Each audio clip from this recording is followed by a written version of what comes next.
Alrighty, what is going on, everybody? Yeah, I know who it is. It is your boy, TheDryerNewt here, and well, today I want to be telling you guys how I got better at Warzone on a mouse and keyboard, some tips and tricks that I have been doing, and basically how to improve at Warzone, Rebirth, whatever it is. And guys, first thing off, I want to say thank you guys so much for all the love and support on the channel. We are so close to 7K, so if you guys are new to the channel and want to find out some more Warzone gameplay, mouse and keyboard tips and tricks, controller tips and tricks, movement tips and tricks, hidden secrets and mechanics here and there, be sure to subscribe to the channel. We have a lot more content coming your way, but basically I want to go over how to improve at Warzone, and the number one thing that I can tell you right now, literally play Rebirth. Okay, what are you doing in Warzone? Mostly if you're trying to get better, get those high kill gameplays, you are pushing people over and over and over. And the reason why I say play Rebirth, because what that does is that's going to get you into gunfights over and over and over. Basically, in this gameplay that you're watching, I dropped 20 plus kills in Rebirth, and we are constantly pushing.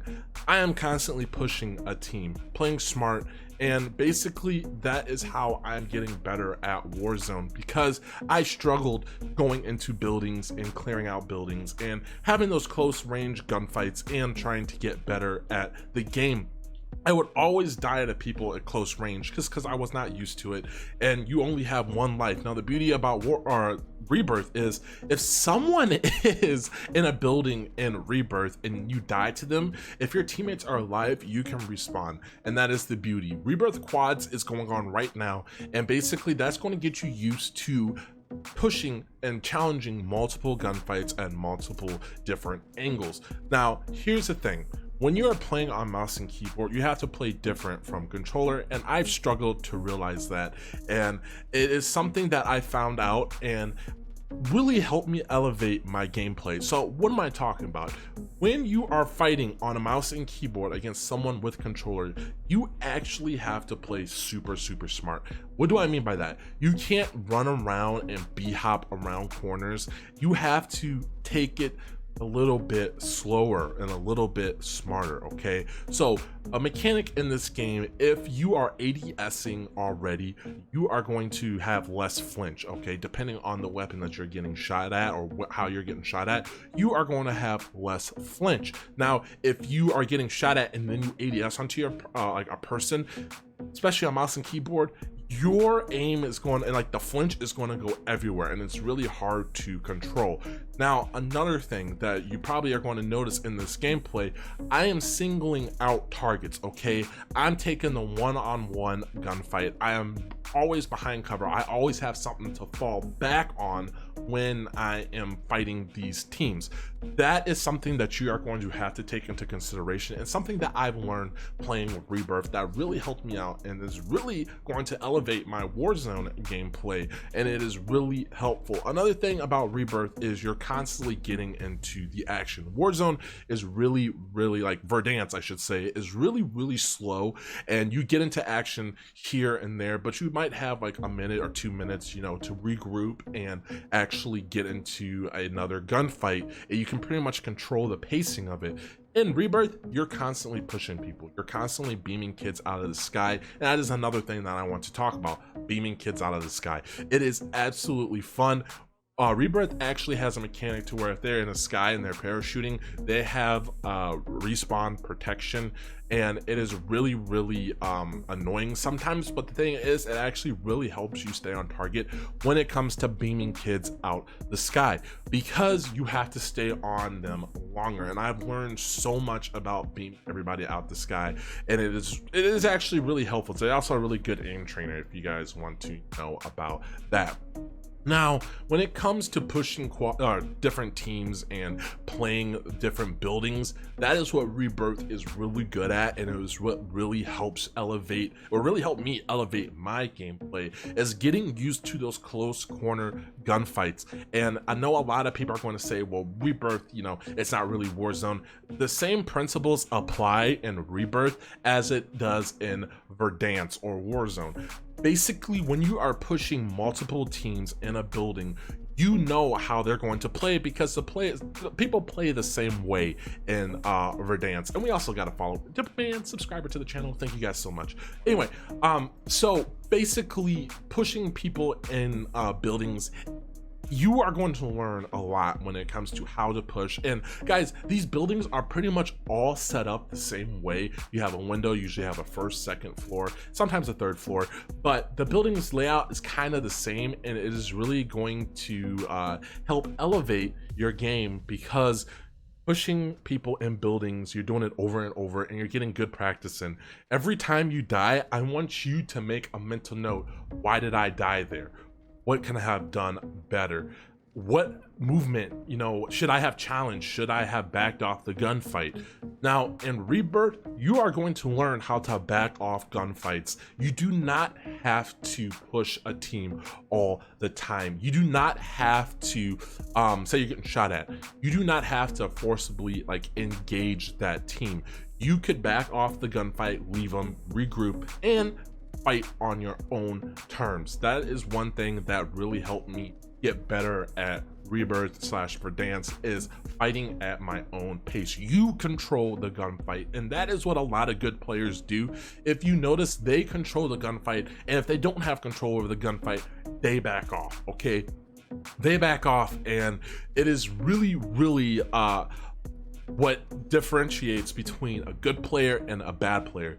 A lot of the times in these clips that you're seeing that I'm getting kills, I am controlling the gunfight. I'm playing it slow at my own pace, and I am playing really cautious. Okay, I always have somewhere to fall back on. I am not just running around pushing out in the open, ego challenging kids. I am playing really smart and playing to my advantage. Now, sometimes there are going to be gunfights that you just can't control, right? You have to take the gunfight, and that is where your nerves kind of kick in. I have to win this gunfight. Don't think about it too much, because you doing this over and over is going to get you some repetition, and it's just going to become second nature. How do I challenge kids in this gunfight? Oh, he has a high ground. That's not a gunfight that I want to take. I'm going to recoup. He's probably going to push me because he is kill hungry and he sees me weak.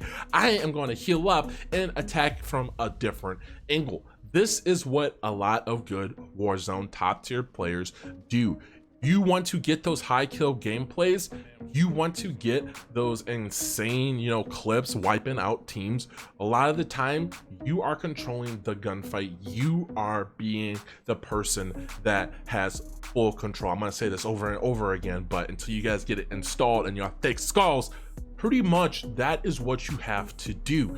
You have to be the smarter player, outplay the player, and there's going to be a lot of times where teams are going to push you, rat up, kill a person, go around, and you know, just juke around, play around. You don't have to always like push. Second thing or third thing or fourth thing, I don't even know what we're on, guys.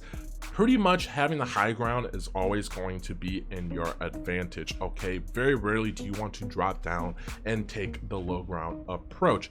But here's the thing, you are going to want to learn how to play high ground, and you're going to want to learn how to play low ground. You want to learn how to maneuver around in buildings, fake out enemies, open a door, go around, break a window, come back through that door. There are so many things that you could do, because Warzone audio, it's not the best, but breaking a window, opening a door, you could hear. And a lot of times people are going to pre-aim that door hard and stay focused on that one area.